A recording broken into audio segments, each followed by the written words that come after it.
Today's topic will be discussing about anesthesia anxiety.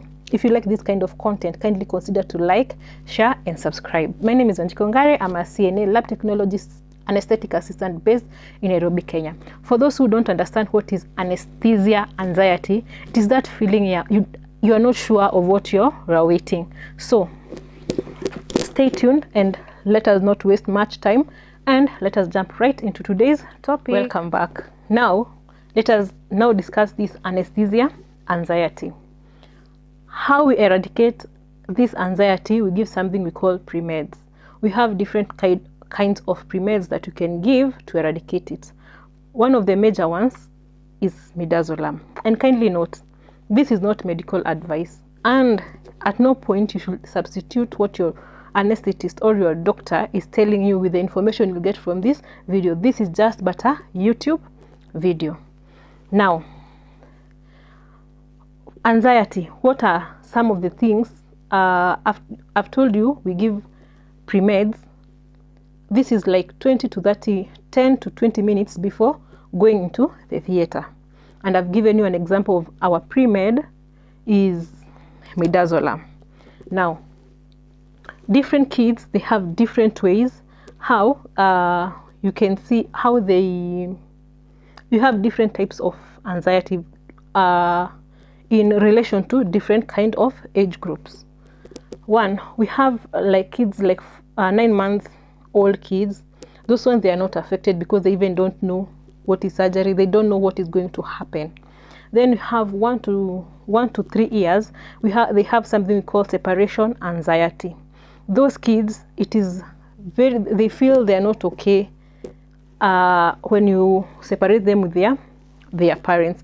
And mostly these kids, in some hospital, they allow parents to go inside the theater with the kids because of that anxiety until the time the patient falls asleep or the time the patient is sedated. Now we have the third category. It is from 3 years to 6 years. Those kids, they understand what is going to happen. They understand they are going under the knife. They understand they are going into the theater. Now those kids, they have concern about body harm.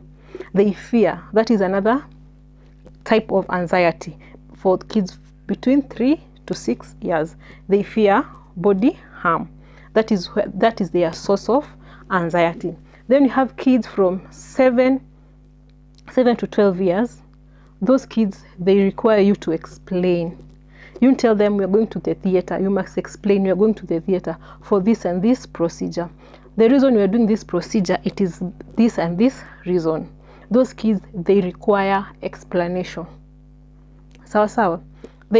And you as a parent, you can take that role. You explain to your kid. Don't lie. Don't tell them that, oh, sijui tunaenda kuona daktari. Then tell them the truth. We are going for circumcision.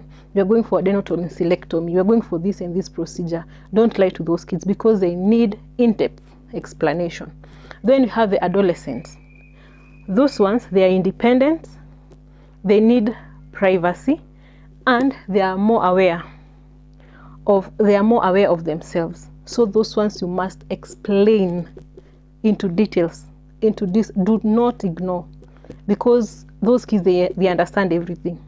The adolescents, you must explain what you are going to do to them. Even in the theater, you cannot go that you want to put the probes. You must explain to that child, excuse me, baby Kelvin or baby Elvis, I want to put these probes so that you may monitor ABCD, maybe temperature. I want to monitor SpO2. Those kids, you must explain to them into. Another thing, when is anxiety high? The first time, it is high before admission. Secondly, it is high between admission and surgery. And third, it is high 2 days post-op or post-surgery. Now, when you give these pre-meds, they affect something we call the respiratory. They cause something we call respiratory depression. So when you're giving this as a medic or a healthcare provider, just know one thing. Around you, you have supplemental oxygen. Maybe you have a vent support and resuscitation whenever needed. Sawa sawa. You just don't go give midazolam, ketamine, fentanyl, and you don't have those. You don't know how you can, in case of anything wrong happening, you don't know how you can assist that child. Yeah, I've said it causes respiratory depression, so you must again just know you at least you have supplemental oxygen around you. You know you can give vent support and you can resuscitate that child. Sawa sawa.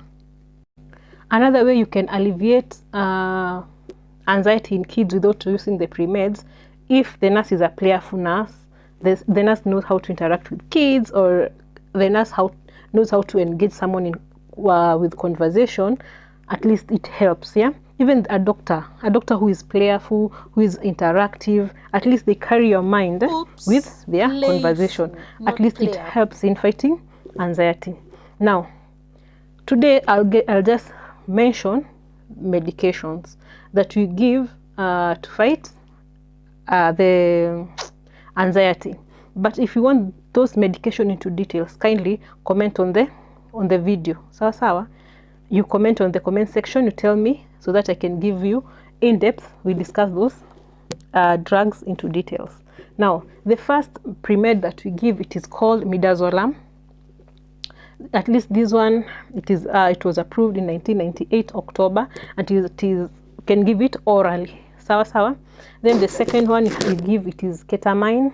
Ketamine, it has analgesic and sedation with effect. At least this one, it has analgesic and sedation effect without giving depression, respiratory depression. At least this one. Sawa sawa. But it has delirium. After this, it will give this patient delirium. Sawa. Also, it will give a lot of salivation. So, and you know, a lot of salivation during surgeries, it is not good. So, it is good if you know you've given ketamine as a pre-med, have atropine somewhere around you. Sawa sawa. Again, ketamine, it gives prolonged emergency, prolonged recovery. Sawa. The next medication is fentanyl. Fentanyl, it improves anxiety and quality of induction. Then, but disadvantage of giving fentanyl, it gives you pruritus. I hope I've pronounced it right, and it can give you nausea and vomiting. So, when you're giving fentanyl as a pre-med, ensure you have an antiemetic. Sawa sawa. And fentanyl, you can give it submucosal, or you can give it as a lozenges. Another drug you can give it is ibuprofen. You can give it rectally, and it helps in fighting pre-op pain. Sawa. And also anxiety. Other drugs we have Dexmed. That's another one. Alpha-2 is another medication you can give as a pre-med. So until next time, in next time's video, or in our next video, I'll be discussing about malignant hypothermia. So stay tuned. Usikose kukaa hapa kwa hii video, ngoje malignant hypothermia. And note venye nimewambia, if you want into details the dosages of this medication that I've told you, kindly comment hapo kwa comment section so that I can do a more elaborate video about the medication. Sawa sawa. Now until next time, as we wait for malignant hypothermia video, bye bye.